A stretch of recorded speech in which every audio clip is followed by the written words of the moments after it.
Today we install Docker on macOS and run our very first container. So let's open your browser and type Docker desktop for macOS, and you have to open this Docker docs link. Okay, so if you have a new Apple Silicon system, you can download from this link, and if you have Intel chip, you can download from the second link. So I have Apple Silicon, so I will just click on this and I'll download the installer. Okay, so the DMG file has been downloaded. I'll just simply click on this.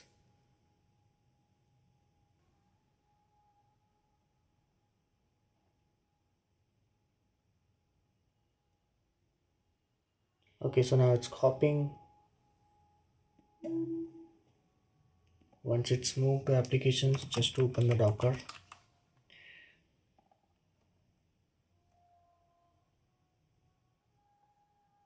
Click on open. Okay, so once it's into applications, you will be able to see this installer page. Just accept and use the recommend settings. It will ask you for the password. Just provide that, and you'll be able to see the engine is running. It means that Docker is installed successfully. So how do we verify this on terminal? Just open the terminal, and to verify your installation, just write docker hyphen version command. It will show you the Docker version. Okay, you can see more information by typing docker info. It will show you the complete system information. Okay, like 0 containers are running currently, and whatever the versions are and the path is, you'll be able to see here.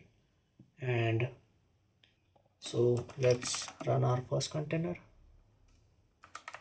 To run a container, we run this command. Okay, so let's run our first container, which is hello world.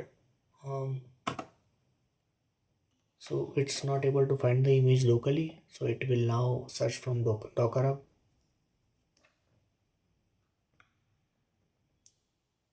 Okay, you can see this message, right?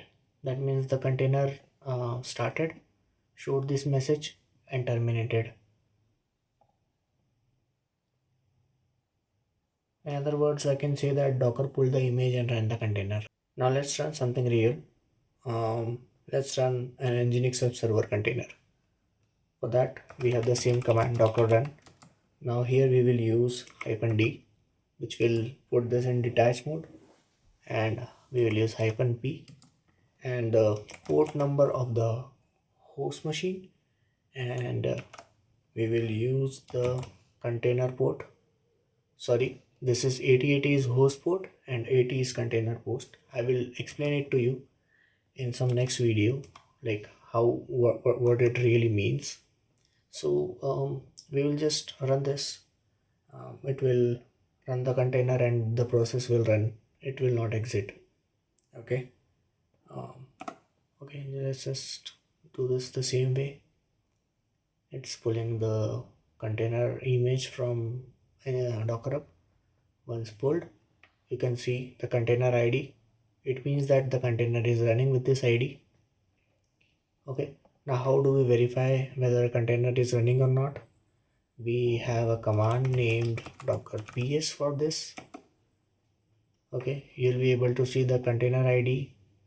The container is Nginx, which we have run, and you'll be able to see that it's running on this port as well. We can also see the hello world container which we ran. Why we are not able to see here is because it's not a running container anymore. It just showed the output and it exited, right? So we will use docker ps-a command, and it will show us both containers, right?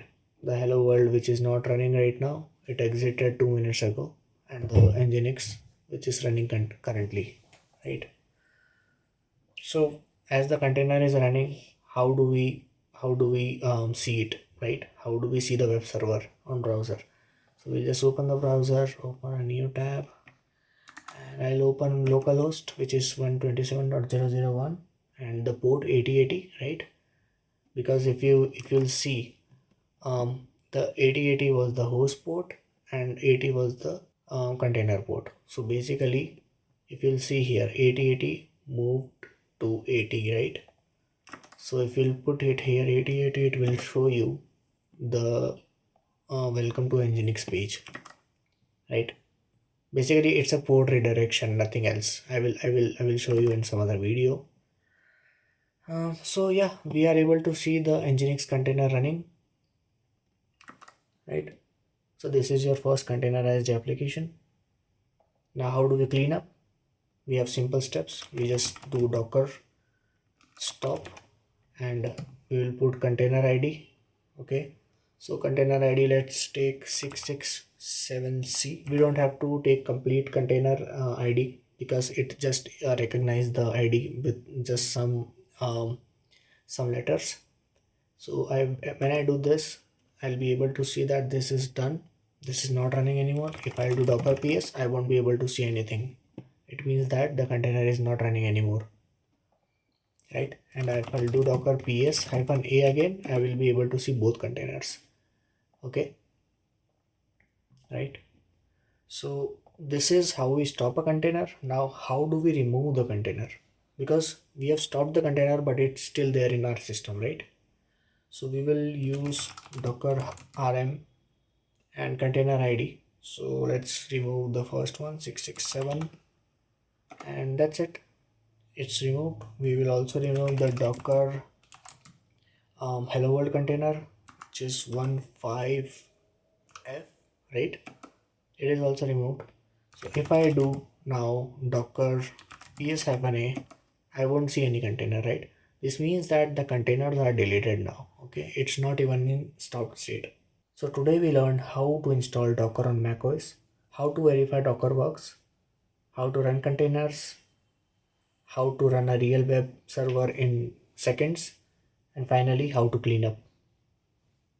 Well, this is the foundation of modern DevOps delivery. In the next video, we will learn about Docker files and build our own custom Docker image step by step. Thanks for watching Systems and Signals, and I'll see you in the next one.